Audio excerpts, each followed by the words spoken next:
Hello hi नमस्ते सांग मैंने मु आज गोगर जाऊँगी आमर बंधु मैंने आसी गाँव एमाने एठारे रहूले एल&टी चाकरी थिला एबे किछि दिन हला गाँव को जाइचंदी हेरी तांकर किछि पर्सनल काम थिला सेथिलागी से माने आसीचंदी आम घरे रहिचंदी आ भाबिलु आमे चाल टिके गोगर जिबा सेथिलागी गोगर मंदिर जाऊचु एठा एबे बोलबमर शुरू हबो बहुत भीड़ जमिबो सेथिलागी गोगर जाउथलु वर्षा होउची वर्षा रे ए नदी रे पानी अछि एठे हेले पानी नेगिरी गोगर बाबांको पाखरे ढाळंती आउ ए पुलियाडा बहुत छोटो ए पुलिया रे किछि जण भी भीड़ भाड़ रे भासी भी पड़े बड़ वर्षा हुए ना बड़ वर्षा रे भासिकी भी किछि जनकर भी हासा होइछि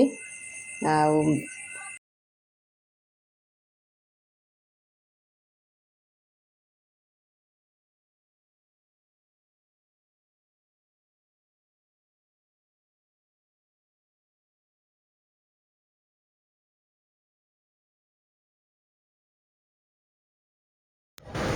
ए जगार एमती भीड़ हम जे पाद पकईवा बोली भी मुस्कुली बहुत भीड़ हम आउ बहुत बड़ बड़ मेला भी बसिबो एते दिन भरी एते भीड़ हम ना आसवा भी मुस्कुली आउ भाभी आगला सप्ताह को टिके आसिक बुलिक पलि जी आम घर बाहरी चुकी नहीं वर्षा शुरू हो गला मु प्रथम छता मुंडे नथिली टिके भिजी जाइथिली आउ एबे फेर मो पो गाड़ी काढ़ी छता देला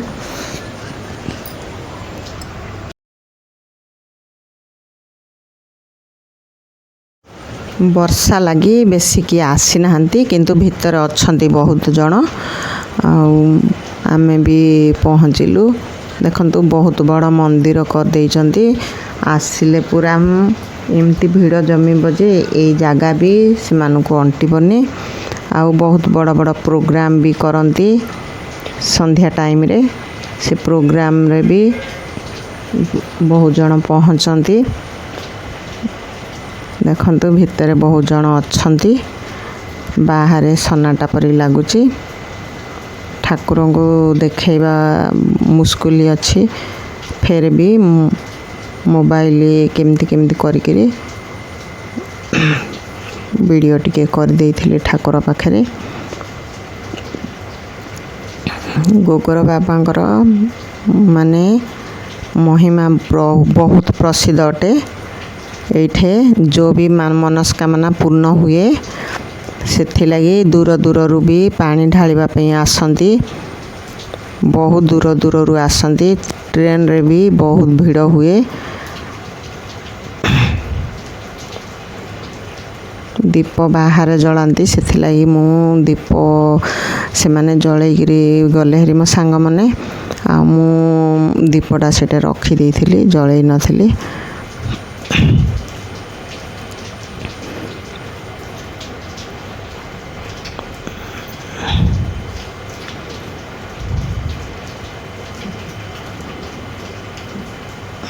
पंखा चली से दीप जलुनी मोर दीप जलैवा लेट होची पाखरे देखंतु पंखाटा चली से पाखरे दीप भी रखिचंती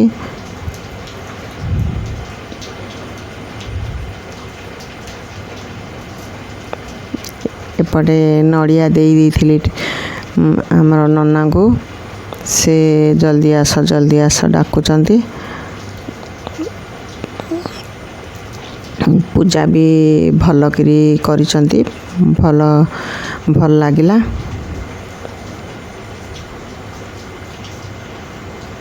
नहले भीड़ भाड़ रे पूजा भी भल हुएनी खाली नड़िया बाड़े सांगे सांगे पुलिस रही थे से माने ठेली पेलिक बाहर कर दियंती आउ मु भाबे केबे केबे आसी पारुनी टिके दूर अच्छी आमको सांग न मिले जीवाक इच्छा लगेनी पुअर सकाळू तो से दुकान रे बसी जाए ଆଜି ଖାଲି ଆସିଛନ୍ତି ମାନେ କୁ ନେଇକିରି ଯିବା ବୋଲି କହିକିରି ଆସିଗଲି।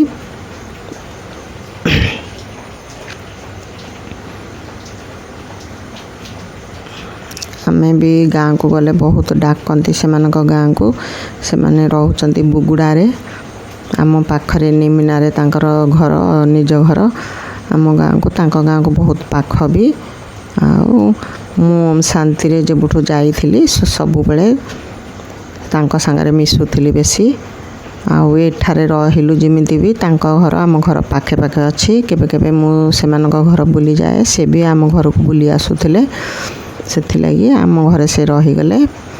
ଆଉ ସେ ଟିକେ ଲାଜ କରୁଛନ୍ତି, ମୁଁ ଭାଉଜ ଆସିଲି ରହିଲି ବୋଲି। ମୁଁ ବୋଲେ ନାହିଁ, ସେମିତି କିଛି ଭାବିବନି, ଆମର ସେମିତି କିଛି ଭାବିବାନି କି ଆମ ଘରକୁ ଆସିଲା ବୋଲି। ସେମାନେ ଟିକେ ସଙ୍କୋଚ କରି କରି ରହୁଛନ୍ତି। ତାଙ୍କର ବି ବନ୍ଧୁ ଲୋକ ଏଇଠି କାଂସବାଲରେ ଅଛନ୍ତି ବହୁତ ଜଣ। ସେମାନଙ୍କ ଘରେ ରହିଲେନି। ତାଙ୍କ ମନ ମୋ ପ୍ରତି ଖୁସି ଅଛି କହିକିରି ଆମ ଘରେ ରହିଗଲେ।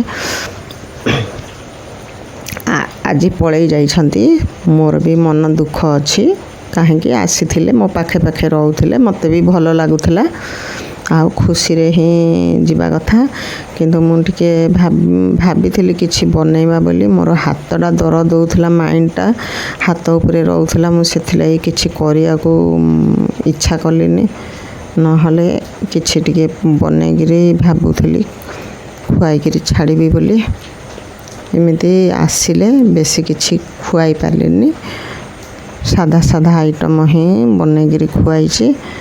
ଆଉ କିଛି ବି ଘରେ ଟିକେ ଭଲ ମନ୍ଦ କରିବାର ଥିଲା, କରିପାରିନି। ପୁରା ଆଙ୍ଗୁଠି ଉପରେ ହିଁ ଧ୍ୟାନଟା ରହୁଥିଲା। ସେଇ ଇଏରେ ମନଟା ଭଲ ଲାଗୁନଥିଲା, କରିପାରିଲିନି। ମୋତେ ବି ଗଲା ପରେ ଭଲ ଲାଗିଲାନି। ଆଉ ଦିନେ ଅଧେ ସେମାନେ ରହିଥିଲେ କିଛି ହେଲେ ଟିକେ ବନେଇକିରି ଖୁଆଇଥାନ୍ତି, ମିଠା ପିଠା। ଆମେ ତ ଆମିଷ ଖାଉନୁ, ଓମ୍ ଶାନ୍ତି ବାଲା ଆମିଷ ଖାଉନୁ। ସେଥିଲାଗି ମିଠା ଜିନିଷ କିଛି ବନେଇଥିଲେ ଟିକେ ଖାଇ ପିଇକି ଯାଇଥାନ୍ତେ। ଆଉ ସେମାନେ ବସ୍ରେ ବସିଲା ବାଦେ ଫୋନ୍ କରିଥିଲେ, ମୁଁ ଶୋଇ ପଡ଼ିଥିଲି। ଯେତେବେଳେ ଦେଖିଲି କଲ୍ 9 ବାଜେ ଫୋନ୍ କରିଛି। ଆମ ଲୋକ ହେଲେ କହିଲେ ରହୁଥିଲେ, ପଳେଇଗଲେ, ଭଲ ଲାଗୁନି, ଘରଟା ନିଛାଟିଆ ଲାଗୁଛି। ଆଉ ମୁଁ କହିଛି ସେମାନଙ୍କୁ, ସେଥିଲାଗି ଦୁର୍ଗା ପୂଜାକୁ ଆସ ବୋଲି। ଆସିବେ ତ ଭଲ, ସେମାନଙ୍କୁ ଧରିକି ଟିକେ ବୁଲିବା। ସେ ବି ସବୁବେଳେ ଗଲେ ଡାକନ୍ତି ତାଙ୍କ ଗାଁକୁ। ମୁଁ ବେଶୀ ସମୟ ପାଇଁ ଯାଉନି ଆମ ଗାଁକୁ, ଗଲେ ବହୁତ କମ୍ ସମୟରେ ଯାଇକିରି ଆସୁଛି। ସେଥିଲାଗି ଯିବା ବି ମୁସ୍କିଲ। ଏବେ ବି ମୋ ଘରକୁ ଆସିଛନ୍ତି କହିକିରି ସେମାନେ ମୋତେ ବାର ବାର ଆମ ଘରକୁ କେବେ ଆସିବ କହନ୍ତି। ମୁଁ କହିଲି ନାହିଁ, ସେମିତି ଭାବନି। ତୁମେ ଗଲ ବୋଲି, ତୁମେ ଆସିଲ ବୋଲି ମୁଁ ଖାଲି ଯିବି, ଏଇଟା ଗୋଟେ ନାହିଁ। ହଁ, ତୁମର ପୁଅ ବାହାଘର କଲେ କି ଆମର ପୁଅ ବାହାଘର କଲେ ଯିବା ଆସିବା କରିବା, ମନରେ ଏହା ଭାବିଛୁ। ଆଉ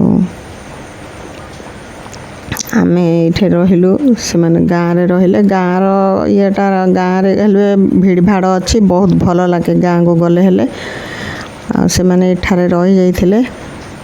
ଏଇଠି ହେଲେ ସମସ୍ତଙ୍କୁ ଭେଟ ହେଲା ମାନେ ବହୁତ ଖୁସି ଲାଗୁଛି ତାଙ୍କୁ। ହେଲେ କିନ୍ତୁ ମାର୍କେଟିଂ କରିବା ପାଇଁ ବି ରାଉରକେଲା ଭଲ ଅଛି। କିଛି ବି ଜିନିଷ କିଣିକି ନେବା, ରାଉରକେଲାଟା ଭଲ ଅଛି। କପଡ଼ା ବି କିଛି କିଣ, ଭଲ କପଡ଼ା ମିଳିବ। ସେମାନେ ଦିନେ ଖାଲି ମାର୍କେଟିଂ କରିବାକୁ ଯାଇଥିଲେ। ମୁଁ ବି ତାଙ୍କ ସାଙ୍ଗରେ ଯାଇପାରିଲିନି, କାହିଁକିନା ମୋର ହାତଟା ଆଙ୍ଗୁଠିଟା ଦରଜ ଦେଉଥିଲା। ମୋର କଣି ନଖ ହେଇଥିଲା କି କ'ଣ ଦରଜ ଦେଉଥିଲା। ସେଇ ଇଏରେ ମୁଁ ଯାଇପାରିଲିନି। ମୋର ଭାଲୁ ଏମାନେ ଅଛନ୍ତି, କିଏ ଆସିଛନ୍ତି, ସେ ହେଲେ ଟିକେ ମନରେ ଖୁସି ଅଛି ଆମ ଘରକୁ କିଏ ଆସିଛି କହିକିରି। ସେ ଖୁସିରେ ଆସିକି ଭିତରେ ସମସ୍ତଙ୍କ ମଝିରେ ହିଁ ବସୁଛି। ଆଉ ଛୁଆଟା ସେଇ ଆମର ଭାଲୁକୁ ଦେଖିକି ଖୁସି ହେଉଛି। ମୋତେ ଖାଲି ଡର ଟିକେ, ସେଇଟା ଆମର ଚିଡ଼ୁକଡ଼ଟା କାଳେ କାଟିଦେବ, ଟିକେ ବେଶୀ ଗେଲି କଲେ କାଟୁ କାଟୁ କରିଦେବ ବୋଲି ମୋତେ ଡର। ଛୋଟ ଛୁଆଟା ନା, ଆସିଛି ଭଲରେ ଯାଉ ବୋଲି ମୋର ଭାବନା। ଆଉ ଆପଣମାନଙ୍କୁ ମୋର ଅନୁରୋଧ, ମୋତେ କମେଣ୍ଟ କରନ୍ତୁ କେଉଁଠୁ ଦେଖୁଛନ୍ତି, ତାହେଲେ ମୁଁ ଜାଣିପାରିବି ମୋର ଏଇଠୁ ଦେଖୁଛନ୍ତି ବୋଲି। ଆପଣମାନଙ୍କୁ ମୋର ଭିଡ଼ିଓ ଭଲ ଲାଗିଲେ ସେୟାର କରନ୍ତୁ।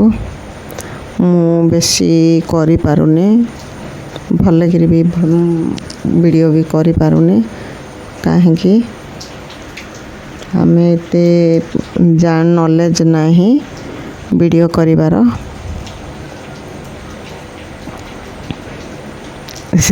ମୁଁ ଭିଡ଼ିଓ ଟିକେ କଲି, ସେ ତ ଲାଜେଇ ହେଉଛନ୍ତି, କାହିଁକି ଭାଉଜ ଭିଡ଼ିଓ କରୁଛୁ ବୋଲି। ସେଥିଲାଗି ଘରେ ରହିଲା ଭଳିଆ କେବେ କରୁନଥିଲି ଭିଡ଼ିଓ। ଆଉ ତାଙ୍କ ଝିଅ ତ ବାହାରକୁ ଯାଇଛନ୍ତି ହେରି, ମୁଁ ସେଥିଲାଗି ଆଉ